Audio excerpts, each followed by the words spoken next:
Trade ചെയ്യുമ്പോൾ എങ്ങനെയാണ് ലോട്ട് size choose ചെയ്യേണ്ടത് പലർക്കും അറിയാൻ പാടില്ലാത്തൊരു കാര്യം. ഞാനത് വളരെ സിമ്പിളായിട്ട് നിങ്ങൾ എങ്ങനെയാണ് ലോട്ട് സൈസ് ചൂസ് ചെയ്യേണ്ടതെന്ന് പറഞ്ഞുതരാം. ഓരോ ആളുകളും ട്രേഡ് ചെയ്യുന്നത് വ്യത്യസ്തമായ രീതിയിലായിരിക്കും. ഒരു ചാർട്ട് കണ്ടു കഴിഞ്ഞാൽ 100 പേര് അതിൽ ട്രേഡ് ചെയ്യുന്നുണ്ടെങ്കിൽ 100 പേർക്ക് 100 വ്യൂ ആയിരിക്കും.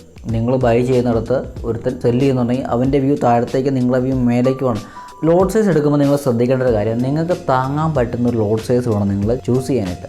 ലെറ്റ്സ് നിങ്ങൾക്കൊരു 10 ലോട്ടിൽ ട്രേഡ് ചെയ്യുമ്പോൾ നിങ്ങൾ ഓക്കെയാണ്. എൻ്റെ ഒരു കാര്യം പറയുകയാണെങ്കിൽ ഞാനൊരു 0.5 ലോട്ടിലാണ് ഗോൾഡിൽ ട്രേഡ് ചെയ്യുന്നത്. ഈ 5 ലോട്ടാണെങ്കിൽ 0.5 കേട്ടോ. ഈ 0.5-ലാണെങ്കിൽ എനിക്കൊരു ടെൻഷനൊന്നുമില്ല. ലോസ് എന്ന് പറഞ്ഞാൽ ചിലപ്പോൾ ഒരു $20 ആയിരിക്കും ഞാൻ ലോസ് ആക്സെപ്റ്റ് ചെയ്യുന്നത്. പ്രോഫിറ്റ് എന്ന് പറയുന്നത് ഒരു $50 to $60 ആയിരിക്കും ഞാൻ പ്രോഫിറ്റ് ആക്സെപ്റ്റ് ചെയ്യുന്നത്. അപ്പം എന്നെ സംബന്ധിച്ച് ഈ $60 അല്ലെങ്കിൽ $20 ലോസ് എന്ന് പറയുന്നത് എനിക്ക് അത്ര പ്രശ്നമുള്ള കാര്യമല്ല. കാരണം ഞാനത് ഡെയിലി കാണുന്നതാണ് പ്രോഫിറ്റ് ആൻഡ് ലോസ്. പക്ഷേ എന്നെ സംബന്ധിച്ച് ഒരു 10ലേക്ക് പോകുമ്പോൾ $20 ലോസ് എന്നുള്ളത് $40 പോകും. കളി മാറി. പിന്നെ കുറച്ച് ടെൻഷൻ വരാൻ തുടങ്ങും. അതുകൊണ്ട് എന്താക്കും, ഞാൻ 0.5-ലാണ് പൊതുവേ ട്രേഡ് ചെയ്യുന്നത്. വളരെ ചെറിയ സ്റ്റോപ്പ് ലോസ് കിട്ടുന്ന ട്രേഡുകളാണെങ്കിൽ 10 ലോട്ടിലോട്ടോ 8 ലോട്ടിലോട്ടൊക്കെ പോകും.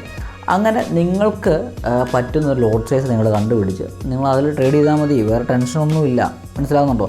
നിങ്ങൾക്ക് ചിലപ്പോൾ 1 ലോട്ടിലേക്ക് ട്രേഡ് ചെയ്യാൻ പറ്റുന്നത് 2 ലോട്ടിലേക്കും ചിലപ്പോൾ 3 ആയിരിക്കും.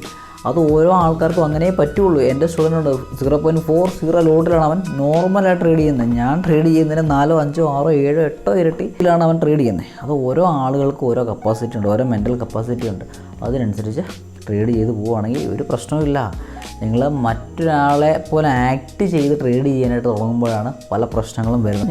നിങ്ങളെ തന്നെ സ്വയം കണ്ടെത്തി നിങ്ങൾ ട്രേഡ് ചെയ്ത് പോവുക.